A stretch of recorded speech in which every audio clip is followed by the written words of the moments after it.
wife Pam and I were co-organizers of the Red River Run that's been going on for 30 years in Cold Spring as part of their hometown Pride Days. And last year we had a special person run the 5K. He ran it with his 7-year-old son, and he finished it with a prosthetic leg. We've talked to him later and found out that he was a veteran who lost his leg in the Persian Gulf and just wanted to start running again with his son, and he was quite an inspiration. And so Pam and I decided that we'll try to organize something to give back to the veterans who are serving our country and for all the men and women currently serving in the military. So we thought this would be a good way to honor them in our community for a real nice patriotic day. The year after my injury, I was told by a surgeon that it would never happen again, especially not at the times that I used to get. Well, I haven't captured the times yet, but a year after my amputation, I was able to start running again and compete again, which has been a lot of fun.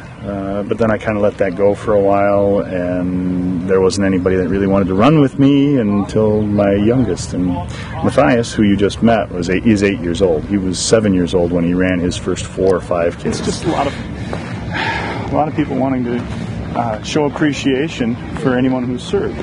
Yeah. And that was the whole point behind this entire thing. So. Curt mentioned a little bit about how it all got started, how we had John Swanson run the Red River Run, and quite honestly, the day of the event, I didn't get to see him. I was behind the scenes, I was doing all the computer work, getting everything ready, but he and I conversed over email for the next couple of weeks, and it was amazing, his story. I just had said to Curt, I really feel that the Red River Run isn't the run that we need to do something and pay back to the veterans. We need to create our own run, something that is just for them, and it's not the Red River Run.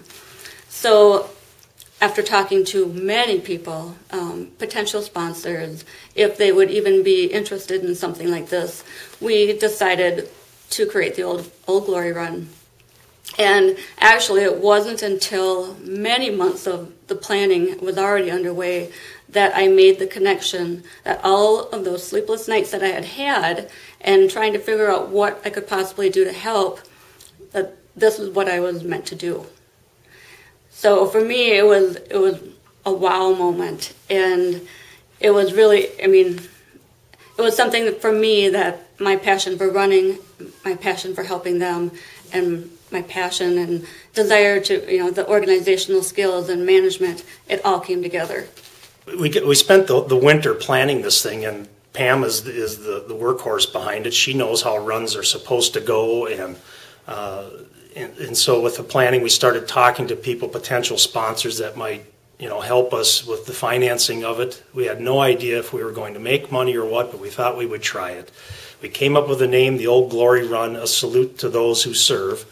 And Pam then started in and created a website. We started contacting sponsors, and immediately we knew this thing was going to get some legs. We could see people were very responsive to it. It's a cause that everyone can get around, no matter who you are, what walk of life you are. As the winter went on, we decided we better contact somebody where, if we did make some money, where would we donate the money? We literally looked in the yellow pages and found the DAV, Disabled American Veterans, and I contacted Fred Anderson and asked him if he would accept a donation if we made any money, and he said, well, sure.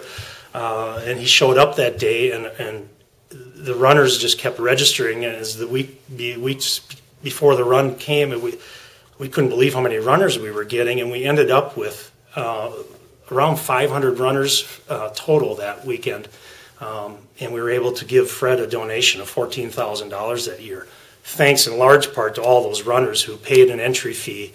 Thanks in part to all the sponsors and a couple of key individuals who donated money on their own. And it's not about me, but what I will say, if I could do this anonymously, it would be great. But our society today really appreciates having a face to put with things. So if that's what needs to be done, that's what needs to be done. I don't know that I'm the best person in the world to be doing that, but I appreciate what Pam and Curt decided to do in putting together this event. That was just phenomenal from when just thought of doing something like this, and then to see how it's blossomed and how the community has really grabbed hold of it and made it their own, and saying, yes, we're going to support the troops. We're going to make sure that these guys that are coming back that have disabilities, the guys that are coming out of service, and the guys that came back 10, 20, 30, 40, 50 years ago, they're getting care through the DAV too, and they're going to help support that organization. I just can't say enough thanks to them for doing it. The DAV, after they really became involved, they had asked, do you think that we should maybe move it? Do you think maybe we should move the run to St. Cloud? And I said, no. This run was designed for Cold Spring, and that's really where I want to keep it. Once they came to the run again, and there was more people that came from the DAV, and they said, oh, there's no way that we could move this run. It makes sense to have it here. Your community is so giving. And last year, when it rained, there were a lot of DAV members that did the monitoring the route. So they would be at basically the intersections, and they would monitor, make sure that none of the cars came through and stuff. And they said people came out of their homes and gave them umbrellas, gave them blankets because they were cold. Said never had people do something like that before. And they just said Cold Spring is such a neat town. And it is. And that's one reason why we wanted to keep it here. And it won't move, no matter what. You know, Curt and Pam Karls are two people here in the community of Cold Spring and St. Cloud that really have not a lot of affiliation with veterans groups. They're not veterans themselves, but they fell in love with our mission. And over the last 2 years, they've donated and raised funds exceeding $25,000. And the event being held this weekend, Curt is telling me that it's probably going to be more like $20,000. So that's $45,000 over 3 years. And what that does to our mission is just unbelievable. It's going to make a profound impact on what we do. But when you get to the race day and you see those veterans and the thank yous you get on the race day, and you see the smiles on the kids' faces, and you see a kid watch a soldier fold a flag, that's one of the most important things that I wanted to show my kids at the race. I wanted to see them, I wanted them to experience a soldier folding a flag and see what respect they have for that flag and what it means to them. And that brings everything back to why is this worth it? It's worth it.